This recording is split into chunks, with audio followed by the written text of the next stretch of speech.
Nobody talks about the fact that the entire idea behind Crime 101 started during pandemic lockdown, when its director read a short novella in the dead of winter and suddenly found himself mentally driving a sun-blasted freeway through Los Angeles, imagining diamonds changing value by millions of dollars in under an hour. That contrast, isolation versus excess, control versus chaos, became the DNA of the film. And it's exactly why Crime 101 doesn't feel like a modern studio thriller.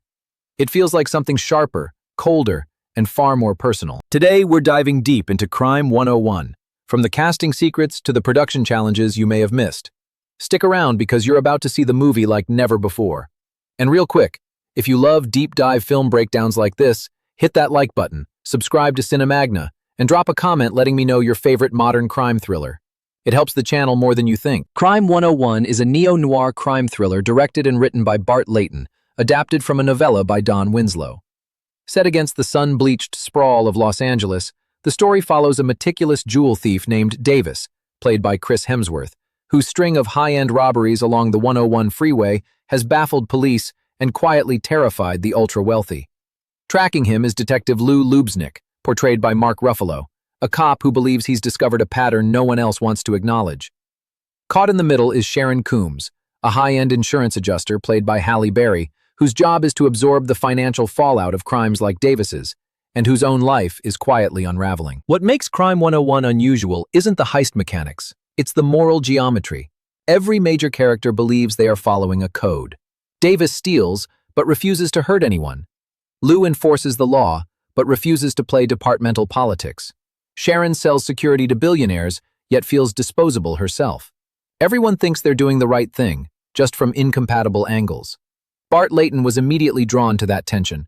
Known for films like American Animals and The Imposter, Layton has always been fascinated by people who live just outside the rules, not as cartoon villains, but as deeply human figures trying to steal an alternate version of their lives. Crime 101 became a continuation of that obsession, but on a larger, glossier canvas. The opening lines of Don Winslow's novella, "Laws are made to be broken, with rules that are made to be followed," became the philosophical spine of the film. Layton didn't want a traditional cops and robbers story. He wanted a movie where the audience is constantly questioning who actually deserves to win. Originally, Winslow's story was set further south along the California coast, near San Diego. But Layton felt the story demanded something bigger. Los Angeles offered a perfect contradiction. Extreme wealth sitting beside extreme struggle, all connected by a single ribbon of asphalt. The 101 freeway became more than a location. It became a metaphor. A place where value, identity, and fate all shift depending on where you're headed. One of the most fascinating real-world details that shaped the film comes directly from Layton's research into the jewelry trade. A diamond's value can increase up to 20-fold during the 45 minutes it takes to travel from downtown Los Angeles to an ultra-wealthy enclave like Calabasas. Same stone, same quality, different zip code. That reality fed directly into the film's worldview. Wealth isn't just owned. It's manufactured by proximity and perception. From the beginning, Layton envisioned Crime 101 as a love letter to classic, adult-oriented crime films. He openly cited inspirations like Michael Mann's Thief, Steven Soderbergh's Out of Sight, The Sting, and The Thomas Crown Affair. These weren't movies that rushed from set piece to set piece. They breathed. They trusted silence. They let characters reveal themselves through behavior rather than exposition. That sensibility is what drew Chris Hemsworth to the project. At this point in his career, Hemsworth had nothing to prove in terms of physical presence or star power. What interested him was the restraint. Davis isn't flashy. He doesn't monologue. He doesn't dominate rooms. He survives by staying unnoticed. Hemsworth worked closely with Layton to build a backstory that avoided glamorizing the character. Davis comes from poverty. He grew up without stability, without family, and without safety. Crime became his way of imposing order on a world that never gave him any. That's why his robberies are so precise. That's why he has rules. And that's why he's obsessed with one final job. Not because he wants more money, but because he wants out. One of the most quietly revealing details about Davis comes straight from Winslow's novella and survived into the film. When Davis robs security guards, he returns their cell phones afterward instead of destroying them. It's not kindness, it's empathy. He knows people rarely back up family photos. That single choice tells you everything about who he is and who he refuses to become. To ground that psychology, Layton and his producing partner 𝗣𝗟𝗏𝗧 took a journalistic approach to research. They spoke with real jewel thieves, real fences, and real law enforcement officers. What they discovered challenged the myth of the fearless criminal mastermind. Many thieves operate with strict moral boundaries. Some refuse to carry weapons. Others refuse to work when people are present. Not because they're good people, but because they draw lines that help them sleep at night. That realism shaped every technical choice in the film. Davis's driving, for example, isn't meant to look slick or professional. Although Hemsworth performed much of his own driving under the supervision of veteran stunt coordinator Jeremy Fry, the goal was imperfection. Davis drives aggressively, unpredictably, always on the edge of losing control. It mirrors his emotional state as his carefully structured life begins to collapse. The visual language of the film reinforces that collapse. Cinematographer Eric Alexander Wilson designed distinct camera styles for each character. Early scenes with Davis are composed, clean, and precise. As pressure mounts, the camera becomes looser, more handheld, reflecting his slipping grip. Sharon's world is framed with polish and surface beauty, while Lou's scenes are grounded, slightly grimy, and restless. The locations themselves tell a story. Crime 101 was shot across Venice, Echo Park, downtown Los Angeles, Filipino Town, North Hollywood, Calabasas, Santa Monica, Redondo Beach, and Hermosa Beach. The film constantly moves between glamorous hotels, beachside apartments, and the undersides of bridges where illicit deals are made.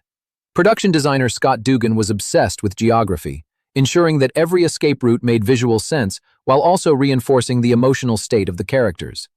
Music plays an equally crucial role. Composer Blank Mass created a score that blends electronic textures with orchestral weight, giving the film a hypnotic pulse. It's not just about tension, it's about momentum. The score reflects Los Angeles at night, seductive, dangerous, and emotionally distant. At the center of the story, though, is not the heist. It's the collision of three lives approaching breaking points at the same time. Sharon Coombs is perhaps the most emotionally volatile character in the film. Played with restrained fury by Halle Berry, Sharon is a woman who has spent her life protecting the wealth of others while slowly being erased by her own industry. Promised partnership after partnership, she realizes she has been kept around not for her intelligence or skill, but as a glamorous lure for rich clients. Layton introduces Sharon in an unguarded moment, waking up and putting on her makeup, confronting the gap between who she is and who she's expected to be. Berry immediately connected with that idea. Sharon isn't naive. She knows the system is broken. The question is whether she's willing to break herself to escape it. Her relationship with Detective Lubeznik represents the moral crossroads of the film. Lou is incorruptible to a fault. He believes in the law even when the system around him doesn't. He's stalled in his career, mocked by superiors, and quietly falling apart at home. His marriage is ending. His car is breaking down. And yet he refuses to cut corners. Mark Ruffalo plays Lou as a man who has lost his sense of self-worth without losing his sense of right and wrong. That combination makes him dangerous, not to others, but to himself. Catching the 101 thief becomes more than a case. It becomes proof that his life still has meaning. Their paths all converge around a single event, an opulent Beverly Hills wedding where millions of dollars in diamonds and cash will change hands in a single day. For Davis, it's the final score. For Sharon, it's a professional and moral test. For Lou, it's the pattern he's been chasing all along. And circling the edges of all of it are predators who don't play by anyone's rules. Nick Nolte's character, Money, is a fence and father figure who helped shape Davis into the thief he is today. Money believes he owns a piece of Davis, not legally but emotionally. Letting him walk away threatens his entire ecosystem. Nolte brings a dangerous warmth to the role, capable of kindness and menace in the same breath. Barry Keoghan's Orman is the wild card. A dirt bike riding thief with nothing to lose, Orman represents what Davis could have become if he'd abandoned his code. Raised in the shadow of criminal legacy, Orman is hungry, reckless, and watching closely for an opportunity to take what he thinks he deserves. As Davis begins an unexpected relationship with Maya, played by Monica Barbero, a civilian who crashes into his life literally and emotionally, the walls he spent years building begin to crack. For the first time, he's seen not as a thief, but as a man, and that vulnerability may be the most dangerous thing of all. By the time Crime 101 reaches its final act, every character is standing at the edge of a choice that defines who they truly are. As the plan for the Beverly Hills wedding heist comes together, Crime 101 quietly shifts gears. What initially feels like a sleek procedural begins to tighten into something far more psychological. Every character starts making decisions not based on logic, but on pressure. And that's where the film becomes dangerous. Davis knows this job is different the moment it takes shape. It's bigger than anything he's done before, not just in scale, but in exposure. The diamonds aren't sitting in a vault, they're moving, they're vulnerable, and worse, they're surrounded by people, chauffeurs, handlers, guards, which violates the one rule he's always lived by: no collateral damage. But it's also the cleanest exit he's ever seen. Cash and jewels in one move. No long tail, no need to fence the goods over months. One job, then disappear. This obsession with clean lines is what defines Davis. Hemsworth plays him with an almost mechanical discipline. He's not chasing adrenaline, he's chasing silence. A future where no one is looking for him and no one depends on him. And yet, the closer he gets to that freedom, the more he starts breaking his own rules. One of those rules involves relationships. Davis has spent years avoiding them, not out of arrogance, but fear. Anyone close to him becomes leverage. Anyone he cares about becomes a liability. That's why his connection with Maya is so destabilizing. She isn't part of the criminal ecosystem. She isn't impressed by wealth or mystique. She insists on insurance paperwork after a minor accident, a detail that should be mundane, but for Davis is terrifying. Paper trails are how people like him get caught. Monica Barbaro plays Maya with quiet confidence. She's emotionally literate, grounded, and unapologetically present. Unlike Davis, she's not hiding from the world. She's engaged with it. That contrast creates a tension that's never verbalized, but constantly felt. The more time Davis spends with her, the more human he becomes, and the more exposed. Bart Layton leans into that vulnerability visually. Scenes between Davis and Maya are framed differently from the rest of the film. The camera lingers, the pace slows. For brief moments, the noise of the city fades. It's the closest the film comes to stillness, and that stillness feels earned and fragile. Meanwhile, Sharon Coombs is fighting a different kind of battle. The wedding represents everything she's sacrificed for: proximity to wealth without access to it, responsibility without recognition. She's the person whose job it is to make sure billionaires don't feel the consequences of loss. And now, she's staring at a loss so catastrophic it could end her career, while realizing her company would gladly let her take the fall. Halle Berry plays Sharon with controlled exhaustion. There's anger there, but it's buried beneath professionalism. She spent years swallowing insults, being passed over, being told to wait her turn, and now she understands something devastatingly simple: her turn is never coming. That realization is what makes Sharon dangerous, not reckless, deliberate. She doesn't suddenly become corrupt. She starts asking questions she's been trained not to ask. Who actually benefits from the rules? Who gets protected when things go wrong? And who gets blamed? Her interactions with Detective Lou Lubeznik sharpen that moral tension.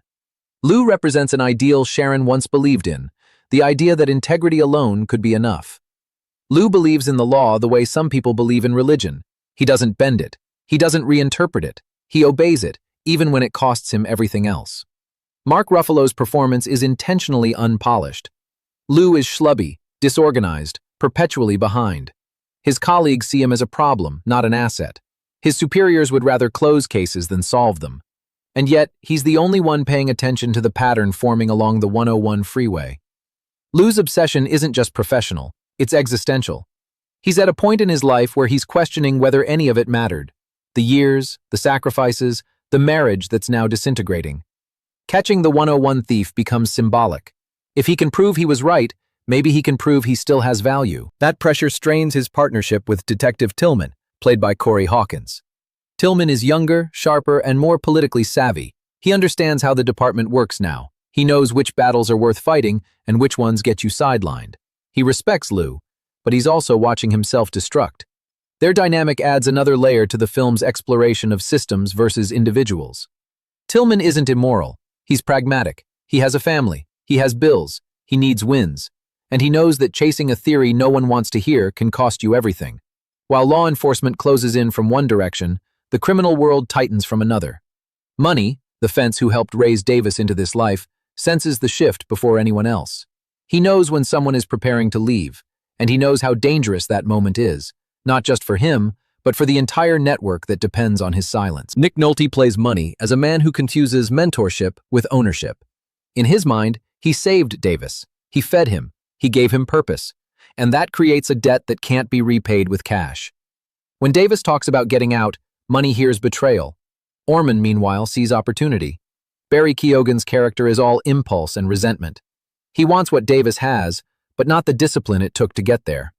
He represents the inevitability Davis has been running from, someone younger, hungrier, and less principled who will eventually come for him. Layton frames Orman almost like a force of nature. He's unpredictable, volatile, and constantly in motion. Dirt bikes replace cars, speed replaces precision. Where Davis plans, Orman reacts, and that difference becomes catastrophic. As the wedding day approaches, the film's pacing tightens. The editing becomes sharper, the score grows more insistent. Every scene feels like it's leaning forward. No one is sleeping, no one is at peace. One of the most effective aspects of Crime 101 is how it uses geography to build tension. The freeway isn't just a setting, it's a trap. Every on-ramp offers escape, but also exposure. Every mile traveled increases the value of the cargo and the risk. Production designer Scott Dugan was meticulous about these transitions, ensuring that movement through the city always reflected the emotional state of the characters. The heist itself unfolds with brutal efficiency. No flashy monologues, no slow-motion heroics. It's fast, tense, and constantly on the verge of unraveling.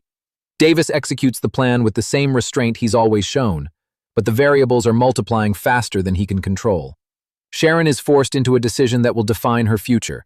Help stop the theft and preserve a system that's already discarded her, or let it happen and finally reclaim something for herself.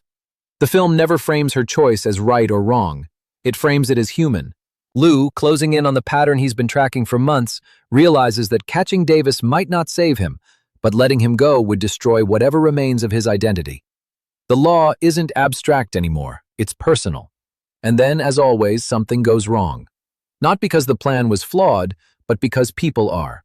Orman makes his move, loyalties fracture, violence threatens to spill over lines that Davis has spent his entire career protecting. The freeway erupts into chaos, and the film sheds any remaining pretense of control. Handheld cameras replace composed frames. The score surges. Precision gives way to panic. What follows isn't just a chase, it's a reckoning. Every character is forced to confront the cost of the choices they've made. Not in speeches, but in consequences. Davis realizes that no amount of money can erase the damage done by proximity. Sharon understands that reclaiming agency doesn't come without loss. Lou learns that justice isn't always rewarded, but abandoning it is its own kind of death. Crime 101 doesn't offer easy catharsis. It offers clarity. The realization that systems don't care about individuals, but individuals still have to decide who they are within them. And in the final moments of the film, as the dust settles and the freeway stretches endlessly forward, the question isn't who won. It's who survived being honest with themselves. By the time Crime 101 enters its final stretch, it is quietly transformed from a crime thriller into something more reflective, almost mournful. The mechanics of the heist no longer matter as much as the emotional debris left behind. What Bart Layton understands, and what gives the film its lasting impact, is that the aftermath of crime is rarely cinematic. It's unresolved, it lingers, and it forces people to live with versions of themselves they didn't plan on becoming. The immediate fallout of the freeway chaos is deliberately fragmented. Layton avoids a clean wrap-up, choosing instead to follow each character through the consequences of that single explosive convergence.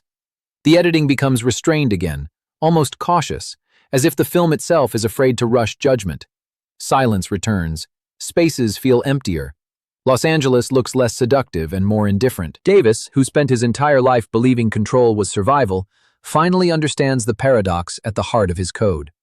The rules that kept him safe also kept him isolated. His refusal to fully connect protected him from vulnerability, but it also left him with no anchor when everything collapsed. Hemsworth plays these final moments with remarkable restraint. There's no breakdown, no confession, just a man confronting the fact that escape isn't a location. It's a psychological state he may never reach. One of the most telling details in the final act is how little dialogue Davis has. The film lets his body language do the work. The way he scans rooms, the way he hesitates before making decisions that once came easily. His confidence hasn't vanished, it's been recalibrated. He now understands the true cost of proximity, not just to law enforcement, but to people who care about him. Sharon Coombs' arc resolves in a way that feels both empowering and deeply unsettling. She doesn't ride off into victory. She gains leverage, yes, but at the expense of certainty. Her decision to stop playing by rules designed to exploit her gives her agency, but it also isolates her from the illusion of safety she once relied on. Halle Berry's performance in these final scenes is all about stillness.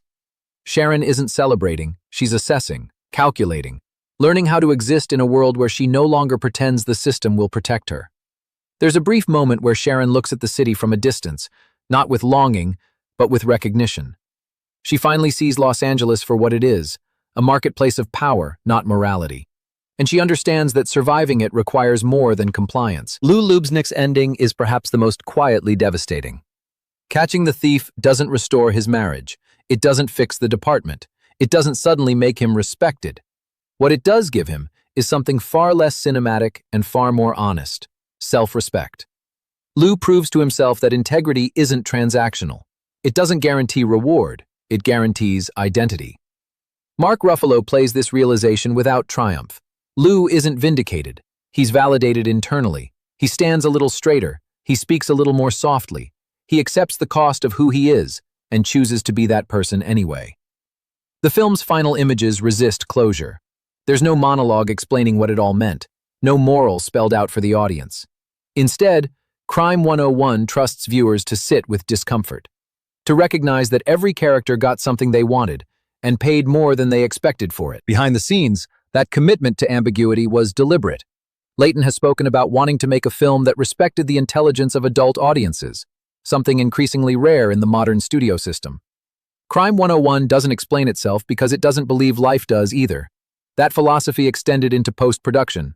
Editor Michelle Tesoro focused on preserving negative space, moments where nothing happens, but everything shifts emotionally. Scenes were trimmed not to increase speed, but to maintain tension through absence. The film's pacing reflects the way consequences unfold in real life, slowly, unevenly, and without a clear endpoint. The sound design reinforces that realism. Gunshots are deafening, not stylish. Engines roar unevenly. City noise intrudes on quiet moments. The freeway is never silent, even when the characters wish it were. That constant hum becomes a reminder that the world keeps moving, regardless of individual crises. Costume design subtly tracks character evolution. Davis's wardrobe grows less uniform as the film progresses, mirroring his loss of control. Sharon's impeccable professional look softens, becomes more practical, less performative. Lou's clothes remain unchanged, a visual cue that he hasn't adapted to the system, only endured it. Marketing for Crime 101 leaned heavily into tone rather than plot. Trailers emphasized mood, atmosphere, and character over spectacle. Studio executives understood that this wasn't a four-quadrant blockbuster. It was a slow-burn crime film aimed at viewers who missed stories about adults making complicated choices. Early screenings reportedly sparked intense debate, not about twists, but about who audiences sympathized with most. That debate is the film's greatest success. Crime 101 doesn't ask viewers to root for heroes or villains. It asks them to recognize patterns in society, in systems, and in themselves. It challenges the idea that legality and morality are always aligned, and it refuses to offer comforting answers. In many ways, Crime 101 feels like a bridge between eras. It carries the DNA of classic crime cinema, character-driven, morally ambiguous, patient, while grounding itself in contemporary anxieties about wealth, labor, and visibility. It's a film about people navigating a world where value is assigned arbitrarily, and survival often depends on learning when to follow rules and when to break them. The title itself becomes clearer by the end. Crime 101 isn't a manual, it's a warning, a reminder that once you understand how the system works, you can never unknow it. And that knowledge changes you, whether you act on it or not. As the credits roll, the lingering feeling isn't excitement, it's contemplation. The sense that you've watched something honest, even when it was uncomfortable. A film willing to admit that justice is imperfect, freedom is relative, and codes only matter if you're prepared to live with the consequences of enforcing them. And that's why Crime 101 resonates, not because of its heists or chases, but because it understands something fundamental about modern life. Everyone is navigating invisible rules, everyone is compromising somewhere, and everyone believes their version of survival is justified. If you made it this far, you already know this isn't just another crime movie. It's a character study disguised as a thriller, and a reminder that the most dangerous thing in any system is someone who truly understands it. If you enjoyed this deep dive into Crime 101, make sure to like the video, Subscribe to CineMagna for more cinematic breakdowns, and leave a comment below telling me which character you sympathized with most and why.